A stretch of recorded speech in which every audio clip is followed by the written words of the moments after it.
शास्त्र कहते हैं कि जब आप अपने पति को धोखा देते हैं, जब आप अपनी पत्नी को धोखा देते हैं, तो आपकी पत्नी और आपका पति आपको छोड़ के चला जाता है।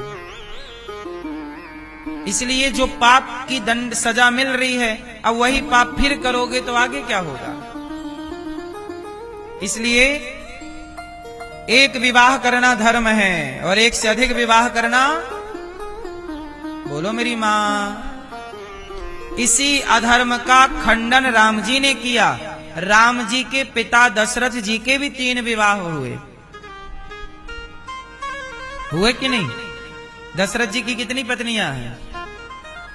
कौशल्या माता, कैकेयी माता और सुमित्रा माता, 3 पत्नियां हैं। दशरथ जी की भी 3 पत्नियां हैं।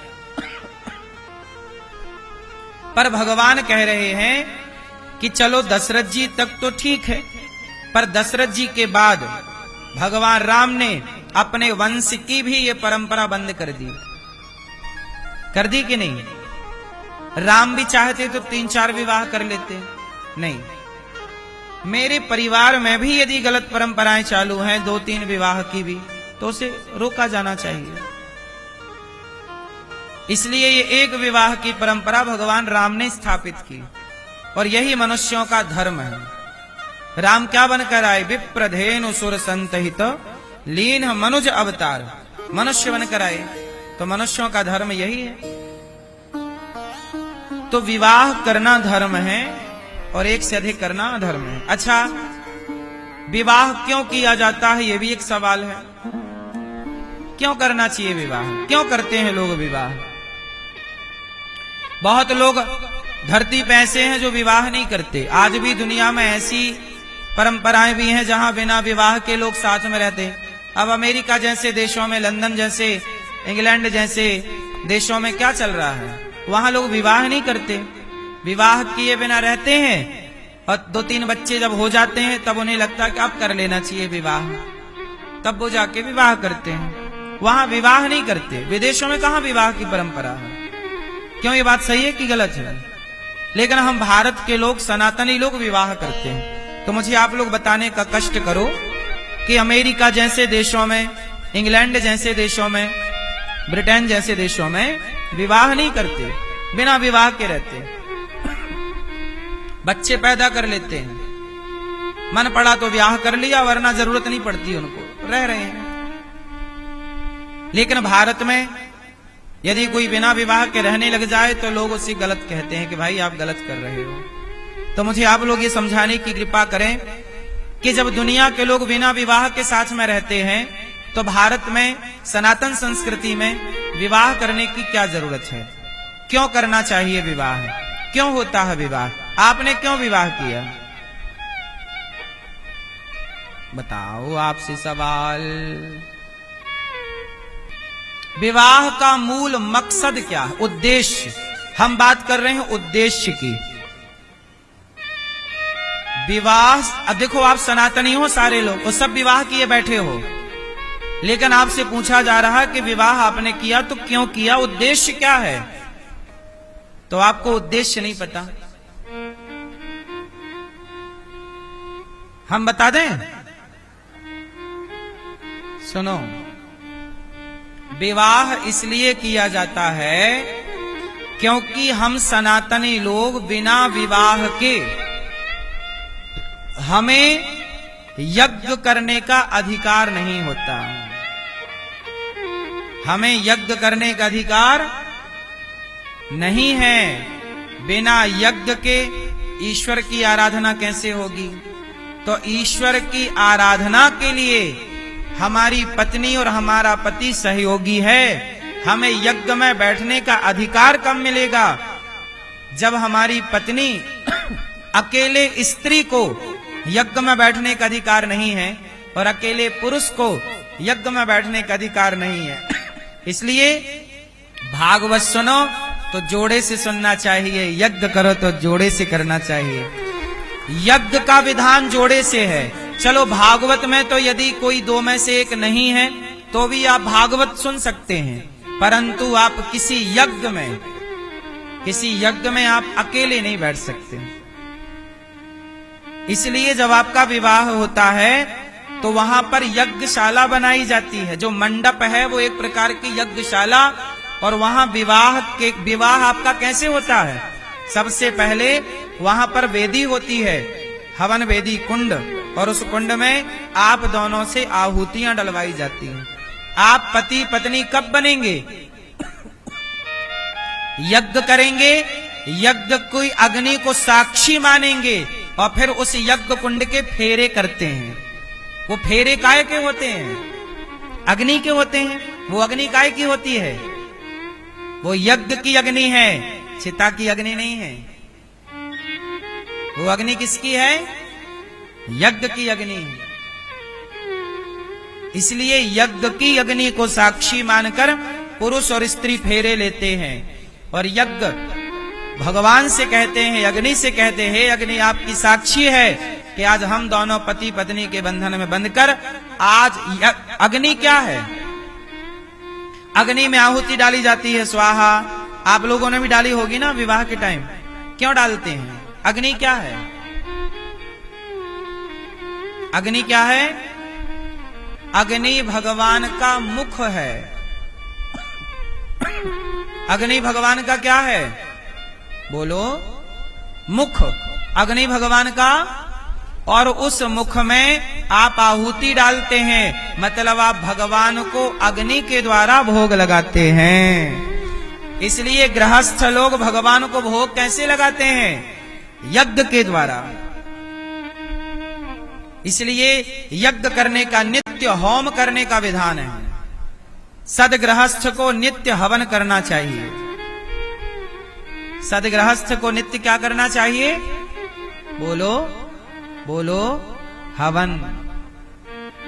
जो भी बनता है भगवान को तो भोग लगेगा, लेकिन अग्नि में थोड़ी सी खीर, रोटी, जो भी प्रसाद है, घी की आहुतियां होती हैं। तो पति पत्नी को यज्ञ करने का अधिकार कौन देता है? पुरुष और स्त्री को यज्ञ करने का अधिकार कौन देता है? विवाह। आप विवाहित हैं, अच्छा आपकी पत्नी चली गई भगवान के घर, और आपका पति चला गया और एक रह गए, तो एक भी आप यज्ञ करने के अधिकारी नहीं है। बोलो हाँ कि ना? इसलिए मैया यज्ञ किया करो तो जोड़े से किया करो। जब पति है पत्नी है तो खूब पूजा पाठ कर लो, यज्ञ कर लो साथ में, क्योंकि एक टाइम बाद दो में से एक फिर हो जाओगे सिंगल। लेकिन आजकल पति पत्नी यज्ञ नहीं कर रहे हैं। यज्ञ करिए, स्वाहा स्वाहा, ईश्वर की आराधना करिए, दोनों बैठिए साथ में, ईश्वर का ध्यान करिए। विवाह इसलिए किया जाता है कि हम सनातन में यज्ञ के अधिकारी बन सकें। अब यज्ञ की परंपरा हम लोग जानते हैं तो विवाह करते हैं। अब ये लोग, बाकी लोग जो बिना विवाह के बच्चे पैदा कर लेते हैं, ये लोग यज्ञ जानते नहीं, संस्कृति समझते नहीं। ये लोग वैसा ही जीवन जीते हैं जैसे कुत्ते बिल्ली जीते हैं। बोलो हाँ। सनातनियों के अतिरिक्त जितना भी संसार में जीवन है, ये जानवरों से मैच कर लो, इनका जीवन जानवरों से मिलता है। बोलो हाँ कि ना?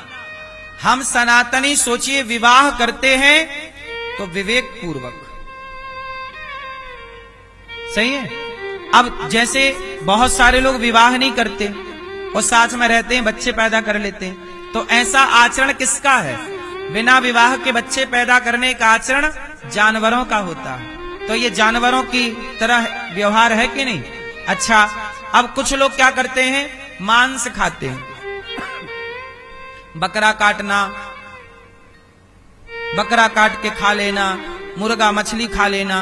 अब बताओ मुझे कि जानवर मांस खाने का आचरण मनुष्य का रहा है कि जानवरों का रहा है? मांस कौन खाता है, मनुष्य कि जानवर? बोलो। फिर मांस मनुष्य के लिए बना ही नहीं, मांस बना ही जानवर के लिए है। शेर मांस खाता है, खाता है? चीता मांस खाता है, बिल्ली मांस खाती है, कुत्ता मांस खाता है, और मांसाहारी जितने जीव हैं सब जीभ से पानी पीते हैं चाट चाट के।